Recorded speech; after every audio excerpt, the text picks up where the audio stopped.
दोस्तों आज के हमारे इस वीडियो का टॉपिक है कैलकुलेट केडब्ल्यूएच इन अनबैलेंसिंग लोड। मतलब दोस्तों क्या होता है दोस्तों, कभी कभी हमारा जो सिस्टम होता है, जो हमारा इलेक्ट्रिकल सिस्टम होता है, उसके अंदर हम क्या करते हैं, अलग अलग फेज पे अलग अलग लोड कनेक्ट करा देते हैं।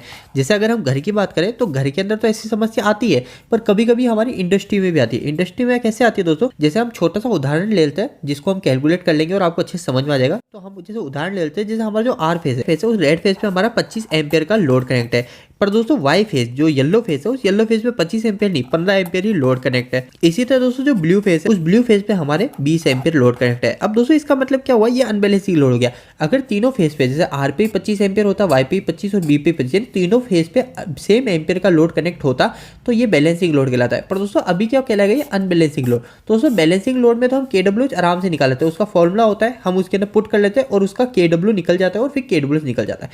पर दोस्तों अभी हमारा अनबैलेंसिंग लोड है, तो इस अनबैलेंसिंग लोड में हम केडब्ल्यू और केडब्ल्यूएच कैसे निकालेंगे वही आज के इस वीडियो में हम जानेंगे।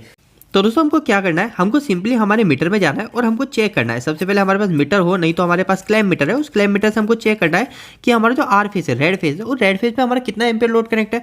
तो हमने जैसे उदाहरण ले रहे हैं 25 एम्पियर का है ना, रेड फेज में हमारा 25 एम्पियर, तो मैं यहाँ लिख ले रहा हूँ 25 एम्पियर। और येलो पे मान लेता हूँ 15 एम्पियर, तो मैं यहाँ लिख लेता हूँ येलो पे हमारे 15 एम्पियर है। और ब्लू फेज पे मान लेता हूँ कि हमारे 20 एम्पियर कनेक्ट, तो मैं यहाँ लिख लेता हूँ 20 एम्पियर। ठीक है, तो मैंने ये एग्जाम्पल ले लिया 25, 15 और 20, 25, 15 और 20।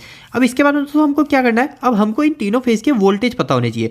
वोल्टेज यहाँ पे हमको पता होना चाहिए फेस वोल्टेज, ठीक है, लाइन वोल्टेज नहीं पता रखना है हमको, यहाँ पे फेस वोल्टेज पता करना है। फेस वोल्टेज क्या होता है दोस्तों, फेस वोल्टेज वो कहलाता है जो फेस और न्यूट्रल के बीच में चेक किया जाता है। और लाइन वोल्टेज वो कहलाता है जो फेस और फेस के बीच में, जैसे रेड और येलो के बीच में चेक करेंगे वो कहलाएगा हमारा लाइन वोल्टेज। और फेस वोल्टेज हमारा कहलाता है फेस और न्यूट्रल के बीच में चेक करा हुआ, जैसे रेड और न्यूट्रल।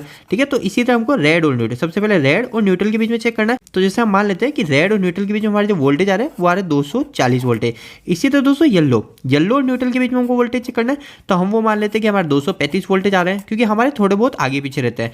और ब्लू फेज, तो ब्लू फेज में हम मान लेते हैं कि इसमें आ रहे हैं हमारे 238 वोल्टेज। ठीक है, अब दोस्तों इसके बाद में हमको क्या पता होना चाहिए, तो दोस्तों इसके बाद में हमको पावर फैक्टर पता होना चाहिए, क्योंकि दोस्तों अभी हम जो बात कर रहे हैं हमारे एसी सप्लाई की बात कर रहे हैं ना, हमारे एसी सप्लाई की बात कर रहे हैं। और एसी सप्लाई के अंदर ही फेज होते हैं, 3 फेज होते हैं।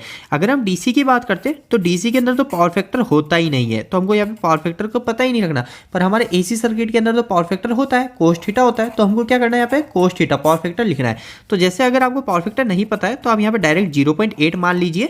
अगर पता है तो आप वहाँ पे हमारे मीटर में चेक कीजिए कितना पावर फैक्टर है और उसको लिख लीजिए। तो मैं यहाँ 0.8 मान लेता हूँ तीनों के अंदर। ठीक है, तो ये हमारा पूरा सॉल्व हो चुका है। अब क्या करना है दोस्तों, मेरे को इसको मल्टीप्लाई करना है, इन तीनों को मल्टीप्लाई करना है। तो दोस्तों इसको फटाफट से मल्टीप्लाई कर लेते हैं, 25 इंटू 240 इंटू 0.8। तो दोस्तों फर्स्ट में आ गया हमारे 4800। तो दोस्तों इसी तरह येलो फेज में देख लेते हैं, 15 इंटू 235 इंटू 0.8। तो दोस्तों ये आया हमारा 2820। तो मैं ये दोनों लिख लेता हूँ, पहले 4800 उसमें आया था और इसमें आया दोस्तों हमारे 2820, है ना। दोस्तों ये क्या आया, हमारे वाट आ गए, क्योंकि वाट का जो फॉर्मूला होता है, वाट कैसे निकलता है, वाट का फॉर्मूला आप यहाँ भी याद रख लीजिए, कभी आपके काम आएगा। वाट, ये पावर मतलब वाट, तो वाट निकालने का जो फॉर्मूला होता है वोल्टेज इंटू करंट। ठीक है, करंट को आई से प्रेजेंट करते हैं और साथ में पावर फैक्टर है। ठीक है, सिंगल फेज की बात कर रहे हैं तो वोल्टेज का वोल्टेज मैंने यहाँ लिख लिया, वोल्टेज हो गया ये, इसी साथ में करंट, तो ये करंट हो गया हमारा 25 एम्पियर, और इसी तरह पावर फैक्टर, तो ये पावर फैक्टर हो गया 0.8। अब दोस्तों ब्लू फेज का ही मल्टीप्लाई कर लेते हैं, तो ब्लू फेज के अंदर क्या है, 20 एम्पियर है हमारा करंट, और हमारे जो वोल्टेज है 238 है, और साथ में हमारा पावर फैक्टर है 0.8।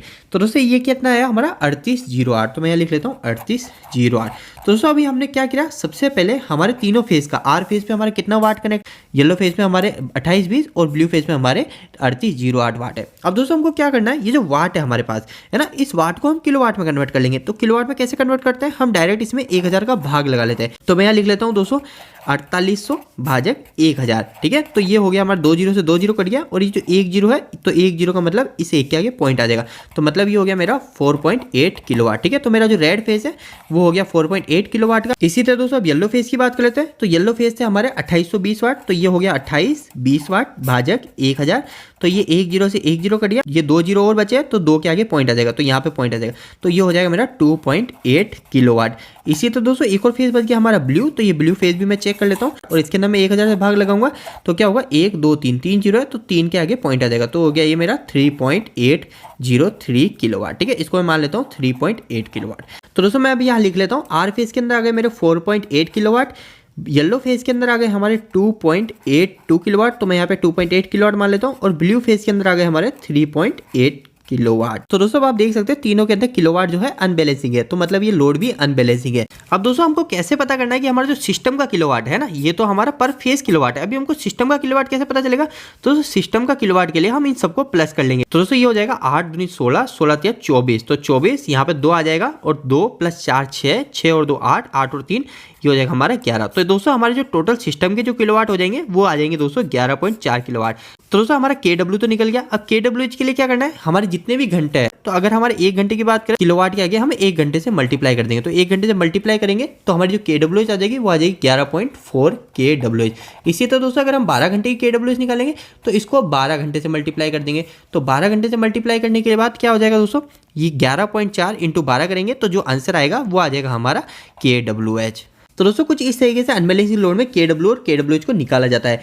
दोस्तों इस वीडियो खत्म करने से पहले आपको एक बहुत महत्वपूर्ण सूचना देना चाहता हूं कि हमने एक वेबसाइट स्टार्ट करी है जिसका नाम है दोस्तों www.engineeringdost.com। दोस्तों इस वेबसाइट पे आपको काफ़ी अच्छे हिंदी में इलेक्ट्रिकल और मैकेनिकल से जुड़े आर्टिकल मिलेंगे, और दोस्तों जो सारे आर्टिकल होंगे वो सारे इतने आसान शब्दों में होंगे कि यहाँ पे कोई 8वीं 10वीं क्लास के लड़के भी जाके इनको पढ़ते हैं तो वो भी अच्छे से इलेक्ट्रिकल और मैकेनिकल समझ जाएंगे।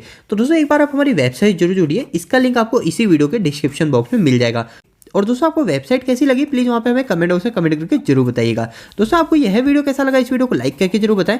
अगर आपका कोई भी सवाल इस वीडियो के प्रति या फिर इलेक्ट्रिकल से जुड़ा है तो आप मुझे नीचे कमेंट बॉक्स में कमेंट करके पूछ सकते हैं। इलेक्ट्रिकल की वीडियो अगर आप हिंदी में देखना पसंद करते हैं आज ही हमारे इस चैनल को सब्सक्राइब कर लीजिए।